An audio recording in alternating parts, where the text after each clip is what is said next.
IFA কিন্তু পিছিয়ে যাচ্ছে। 6 তারিখে ফাইনাল হওয়ার কথা ছিল আইএফএ, কিন্তু 6 তারিখে ভারত ভার্সেস উরুগুয়ের ম্যাচ, ফ্রেন্ডলি ম্যাচ থাকায় কিন্তু সেটা কিন্তু পিছিয়ে যাচ্ছে। সেটা পিছিয়ে 9 থেকে 10 তারিখ হয়ে যাচ্ছে। ডার্বি তাহলে 9 থেকে 10 তারিখ, যতদূর সম্ভব মহালয়ের দিন বা মহালয়ের আগের দিন কিন্তু ডার্বি হতে পারে। আর ভারত জানেন 3টে ফ্রেন্ডলি ম্যাচ খেলবে। একটা খেলবে পানামার সঙ্গে, সেকেন্ড খেলবে হচ্ছে ব্রাজিলের সঙ্গে, থার্ড খেলবে হচ্ছে উরুগুয়ের সঙ্গে। তা 6 তারিখে উরুগুয়ের সঙ্গে ভারতের ম্যাচ থাকায় 6 তারিখে আইএফএ ফাইনাল হচ্ছে না, সেটা 10 তারিখ হয়ে যাচ্ছে। তাহলে এইবার তাহলে 10 তারিখে যদি ডার্বি হয়, তাহলে আইএসএল শুরু হবার কথা 10ই অক্টোবর। শুনছি সব জায়গা থেকে, শুনছি 10ই অক্টোবর আইএসএল স্টার্ট হবে। তাহলে এখন আইএসএল স্টার্ট হবার কি কন্ডিশন আছে? আমার যা মনে হচ্ছে কিন্তু আবার আইএসএল কিন্তু পিছিয়ে যাবে।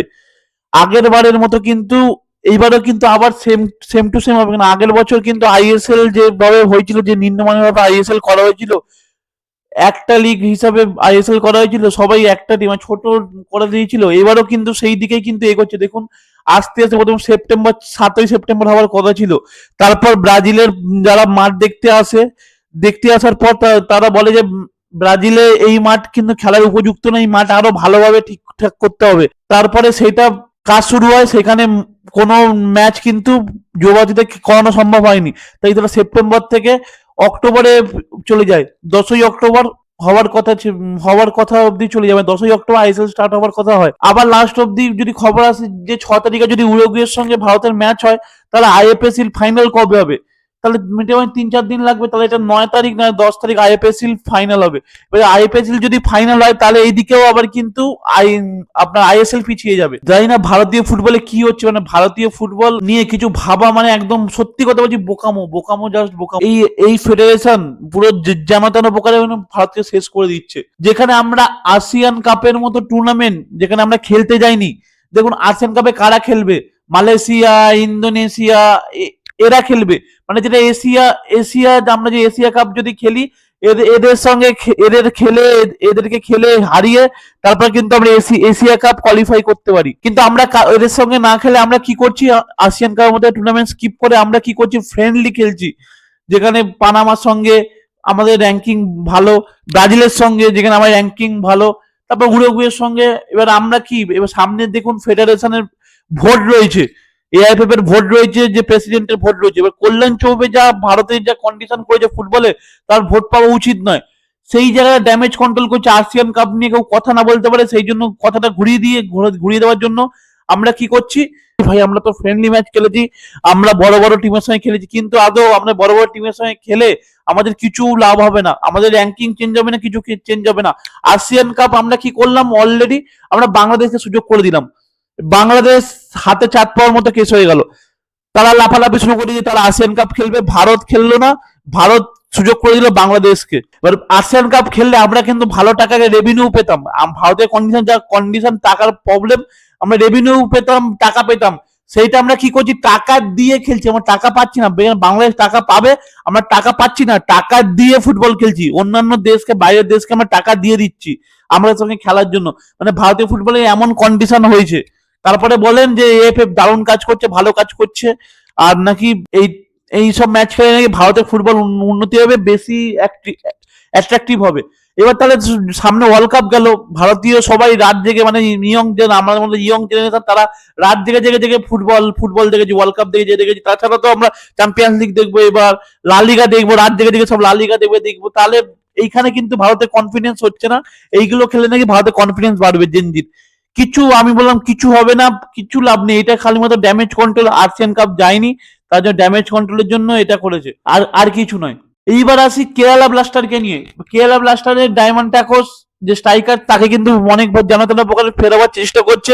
আর কেরালা ব্লাস্টারের কন্ডিশন খুব খারাপ। দেখবেন কেরালা ব্লাস্টার কিন্তু কোনো ভালো টিম এখন অব্দি করেনি, সব প্লেয়াররা কিন্তু চলে যাচ্ছে। এই প্রথম শুনছি যে ডায়মন্ড ট্যাকোসকে ফিরিয়ে আনার চেষ্টা করছে, মানে এই লিঙ্কটা হচ্ছে, এই একটা ভালো লিঙ্ক হচ্ছে।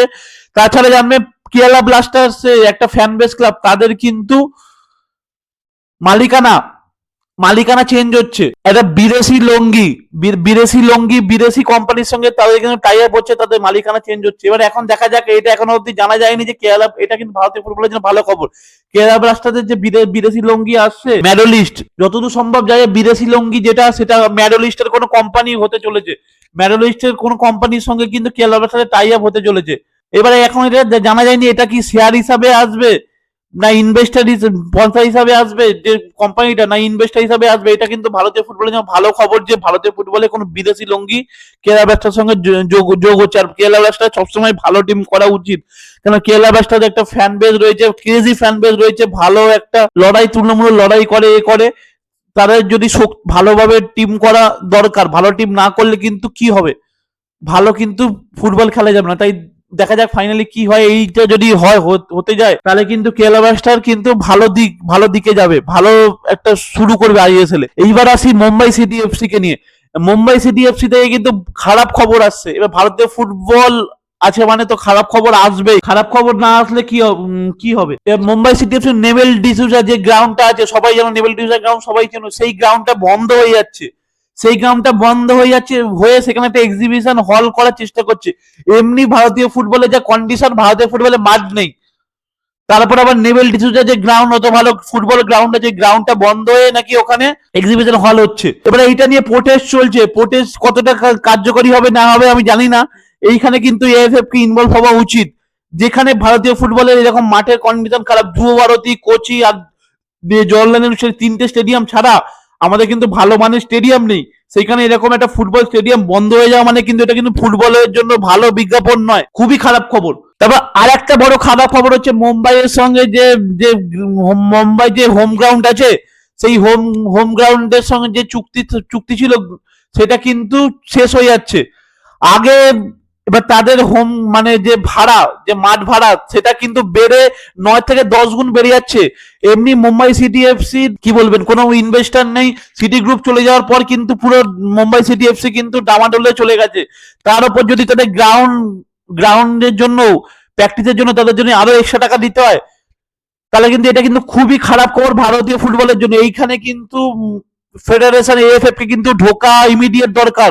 নয় সামথিং আইএসএ টোটাল ওদের গ্রাউন্ডে খরচা ওদের 9 থেকে 10 লাখ টাকা, সেটা এটা কয়েক কোটিতে চলে যাচ্ছে, কোটি টাকায় সেইটা লজিস্টিক ফেয়ার এফেয়ার এতে চলে যাচ্ছে গ্রাউন্ড ভাড়া।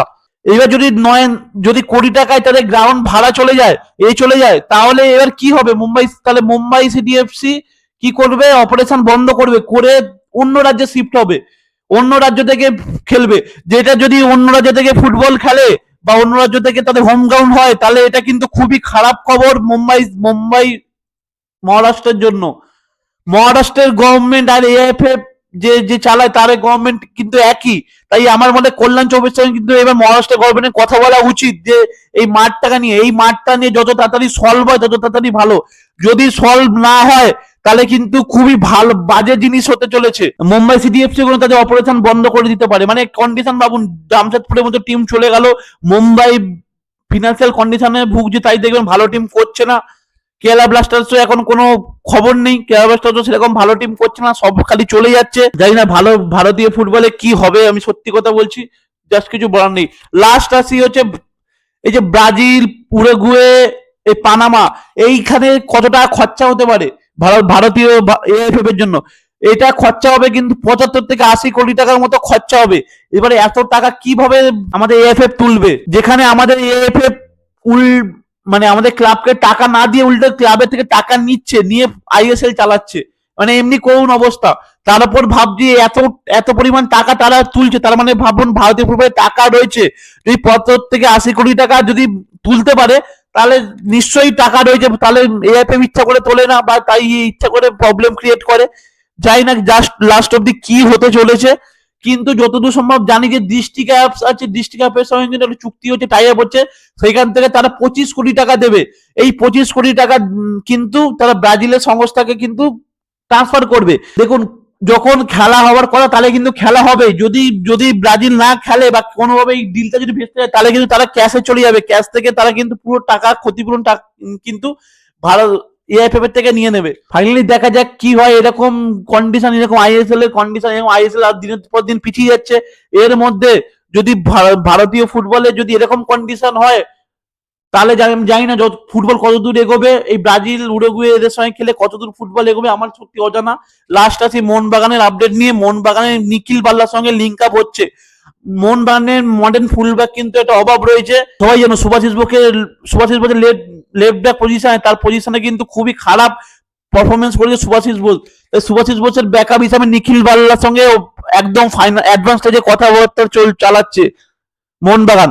যদি নিখিল বাল্লা চলে আসে এই সিজনে, তাহলে কিন্তু মোহনবাগান ডিফেন্স কিন্তু আরো মজবুত হয়ে যাবে, আর প্যানোসের হাতে কিন্তু মডার্ন ফুল ব্যাক চলে আসবে। তাহলে অভিষেক টেকচামকে রাইট ব্যাকে খেলিয়ে নিখিল বাল্লাকে লেফট ব্যাকে করে দেবে। এই ভিডিও এই অবধি আছে। ফাইনালি আমার ভিডিও যদি এই অবধি দেখে নাও, ভাট যে বকেছি এই অবধি যদি দেখে নাও ভাট বকাও, চ্যানেলটা সাবস্ক্রাইব করে দাও, সঙ্গে বেল আইকন ক্লিক করে দাও নতুন ভিডিও পাওয়ার জন্য।